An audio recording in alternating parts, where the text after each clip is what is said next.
Bienvenidos a las entrevistas de Concibe. Hoy vamos a hablar de aspectos genéticos y su influencia en la fertilidad femenina. Nos acompaña el doctor Keivan Torabi, especialista en biología celular y genética. Bienvenido.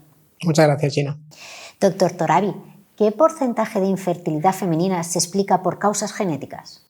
Aproximadamente el 30%. Y en este caso también queda englobada la insuficiencia ovárica primaria. ¿Nos puede explicar qué es y cómo la diagnosticamos?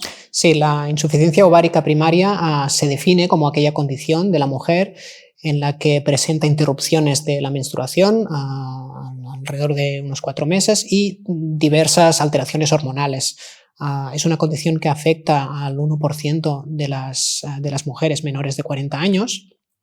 Y una característica específica de esta enfermedad es que cuando se presenta, cuando se manifiesta clínicamente, la paciente ya sufre problemas graves de fertilidad, es decir, la reserva folicular, la reserva ovárica es bastante baja, con lo que un diagnóstico precoz pues evidentemente nos aporta mucha información para poder planificar con tiempo ese proyecto de fertilidad de la mujer. Claro, también es usual a nivel genético que nos pidan el cariotipo. ¿Qué información nos da a nivel de fertilidad? Sí, el cariotipo, digamos que lo que hacemos con el cariotipo es determinar si hay anomalías cromosómicas. Recordemos que cuando analizamos el cariotipo lo que hacemos es analizar los 46 cromosomas que todos llevamos en nuestras células. Vamos a determinar si hay cromosomas de más, cromosomas de menos, si hay algún problema en la estructura de estos cromosomas. Y sabemos, y ya que estábamos hablando de insuficiencia ovárica primaria, que una de las causas más importantes a padecer esta condición genética es alguna anomalía cromosómica. Pues bien, con el cariotipo podemos confirmar o descartar esta condición. Y hablando un poquito más de esta premutación del gen FMR1 de insuficiencia ovárica primaria, ¿nos podrías hablar más de esta característica y cómo la podemos estudiar? Sí, la premutación del gen FMR1 es una de las principales, juntamente con las anomalías cromosómicas, causas que nos condicionan a sufrir esta insuficiencia ovárica primaria. Esta premutación del gen FMR1, que es un estudio molecular, tiene una condición concreta, y es que a lo largo de las generaciones, a lo largo de cuando transmitimos esta premutación, lo que decimos es que se expande y podemos llegar a tener lo que es una mutación. Cuando esto pasa, el paciente que presenta esta mutación en el gen FMR1 manifiesta ya una enfermedad genética grave, como es el síndrome de Frágil X, con lo que el diagnóstico precoz de esta anomalía no solo es importante por el hecho de diagnosticar la causa de su fertilidad en la mujer, sino para determinar el riesgo a padecer o el riesgo de transmitir a la descendencia una enfermedad genética tan grave como esta. A nivel genético es importante que pensemos sobre nuestros antecedentes familiares. ¿Cuáles serían los antecedentes familiares que llevarían a una persona, a una pareja, a estudiar más sobre su genética? Bien, en estos casos es importante acudir al asesor genético, que preguntará pues, por estos antecedentes familiares. Al final, cualquier antecedente médico es importante y nos puede dar pistas sobre qué condición genética estudiar. En estos casos, el asesor genético determinará el riesgo de ocurrencia, es decir, el riesgo de que se padezca esa condición genética, y si en la familia conocemos ya algún caso concreto y está identificada la mutación, lo que podemos hacer es un test que decimos de portadores, es decir, analizar ese gen concreto a la familiar en cuestión. Y si no vemos antecedentes médicos relevantes, ¿tiene sentido hacer el test de portadores? Sí, totalmente. No está condicionado simplemente a tener antecedentes familiares. De hecho, la mayoría de asociaciones internacionales ginecológicas o genéticas recomiendan hacerse un test de portadores a cualquier pareja que esté buscando el embarazo. Y eso reside en el hecho de que sabemos que la mayoría de nosotros somos portadores de una variante genética, somos portadores de una variante en algún gen que está asociado a una enfermedad genética grave. Esto, digamos, a las personas que portan esta variante no les supone un problema de salud, pero cuando dos personas que tratan de tener descendencia y comparten la misma variante o comparten una variante en el mismo gen, tienen un porcentaje, tienen un riesgo elevado a tener descendencia afectada por una enfermedad genética grave. Recordemos que estas enfermedades genéticas de las que hablamos pues se consideran, como ya hemos dicho, graves, son de aparición precoz, no tienen cura, con lo que un diagnóstico a nivel de test de portadores es importante para tratar de evitarlas. Y si en un test de portadores sale una información relevante, ¿qué opciones terapéuticas disponemos? Primero, los pacientes que tengan este resultado evidentemente deberán acudir a la consulta del genetista, a la consulta del asesor genético, quien les explicará el riesgo de ocurrencia, es decir, el riesgo de que la descendencia tenga esa enfermedad.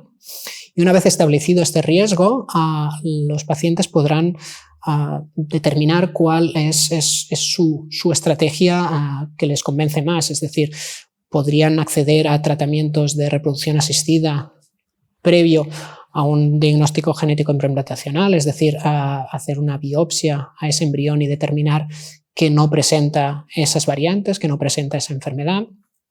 Una segunda opción, evidentemente, es acudir a donantes de gametos, ya sean femeninos o masculinos. E incluso hay una tercera opción que es tratar de buscar el embarazo de manera natural y hacer un diagnóstico prenatal al finalizar el primer trimestre. Por desgracia, no todos los embarazos que empiezan terminan con un nacimiento. En este caso también la genética nos puede aportar una información relevante en los abortos de repetición. Háblanos un poquito sobre qué estudios hay. Sí, bueno, eso es un tema que tenemos que normalizar. Sabemos que un 15% de los embarazos acaban en abortos y eso a veces es un dato que no tenemos presente, sobre todo cuando empezamos a buscar ese embarazo. Sabemos que la mayoría de estos abortos se deben a anomalías cromosómicas del embrión, es decir, anomalías cromosómicas que se han dado en el momento de la concepción. Y aquí, digamos, la edad de la mujer es un factor importante. Cuanto más edad, la probabilidad de que estas alteraciones cromosómicas ocurran en el embrión se eleva. Aparte de estas anomalías cromosómicas del embrión, sabemos que en algunas ocasiones podemos encontrar vía el cariotipo, que ya hemos descrito que es, alteraciones cromosómicas también que nos aporten un riesgo elevado a comprometer esta viabilidad del embrión y por lo tanto a tener un aborto recurrente. En este caso, el cariotipo, tanto del embrión como de los progenitores, es una herramienta importante e interesante para saber, prevenir o entender estos abortos de repetición. Pero también hay otros estudios genéticos en la futura madre que se pueden hacer. Háblanos más de ellos.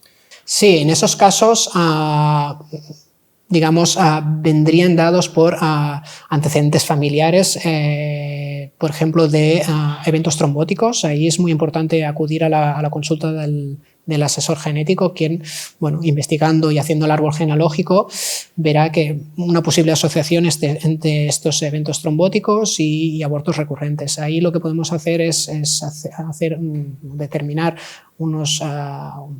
realizar unos análisis concretos de dos genes específicos que nos aportarán información en términos de riesgo, nos aportarán un riesgo que tendrá esa mujer en concreto de tener diversas complicaciones durante el embarazo, como puede ser un aborto o preeclampsia o incluso bajo peso al nacer. ¿Y en estos casos, de qué tratamientos disponemos? En estos casos existen tratamientos y será la persona responsable de llevar ese embarazo, el ginecólogo, obstetra, que evidentemente tendrá que hacer un seguimiento riguroso del embarazo y definir cuál será el tratamiento concreto para esa mujer. Hablando otra vez de los test de portadores, danos algunos datos relevantes sobre genética y portadores en Europa. Sí, por ejemplo, hemos hablado de la insuficiencia ovárica primaria y que se explica en muchas de las causas por una premutación en el gen FMR1. Sabemos que esta premutación la aportan, la llevan unas 250 personas, uno de cada 250 personas. También sabemos, para poner otros datos, que la mutación CFTR, hablamos en su momento en la entrevista de infertilidad masculina, CFTR asociada a esta fibrosis quística, pues tenemos una tasa de portadores del 1 cada 25 personas. Sabemos entonces que es una variante muy común en población europea. Entonces, ¿qué consejos darías a una pareja que está empezando a buscar el embarazo? Bueno, hemos hablado mucho de anomalías genéticas y pruebas y demás. Primero diría que evidentemente es un proceso en el que se tiene que disfrutar de la búsqueda, evidentemente. Luego, la medicina nos aporta, digamos, bueno, un conocimiento que hace unos años no teníamos y que tenemos que aprovechar. Pues no está de más investigar un poco sobre antecedentes familiares y acudir a la consulta con el asesor genético para ver si podemos, digamos, llevar este proceso de una manera más segura. En los casos que tarde un poquito más este embarazo o que vayamos a reproducción asistida, a nivel genético, ¿qué consejos darías? Ahí pues sería importante acudir al asesor genético, quien preguntará sobre antecedentes y determinará si hay cuál es la prueba, digamos, o cuáles son las pruebas a hacer a hombre o mujer con el fin de determinar la posible causa de su fertilidad. ¿Nos podrías comentar cómo es una visita con el asesor genético y qué voy a obtener de esta? Sí, en una consulta, digamos, de asesoramiento genético, lo que hace el genetista es informar sobre las consecuencias médicas que tiene una condición genética concreto para los propios pacientes o para la familia, en el contexto de fertilidad y reproducción del cual hemos estado hablando. Pues al final un dato importante que nos puede dar es el de riesgo de ocurrencia de esa enfermedad, por ejemplo, en la descendencia. Un poquito para terminar, hemos hablado de diversos tipos de pruebas genéticas que se pueden realizar. ¿Cuáles serían las más informativas o relevantes? A ver, aquí te diría que cualquier prueba es relevante e informativa y depende del caso. Por lo tanto, lo importante es acudir al genetista, acudir al asesor genético, quien es que determinará en cada caso específico qué prueba se tiene que hacer.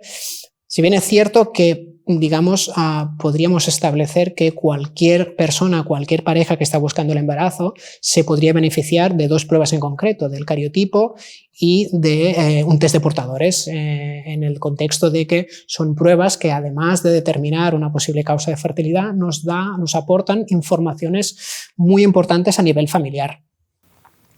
Desde luego, la genética siempre es informativa y nos puede ayudar a definir nuestro camino a la fertilidad. Ha sido un placer tenerlo con nosotros en las entrevistas de Concibe. Muchas gracias, doctor Torabi. Muchas gracias, Gina.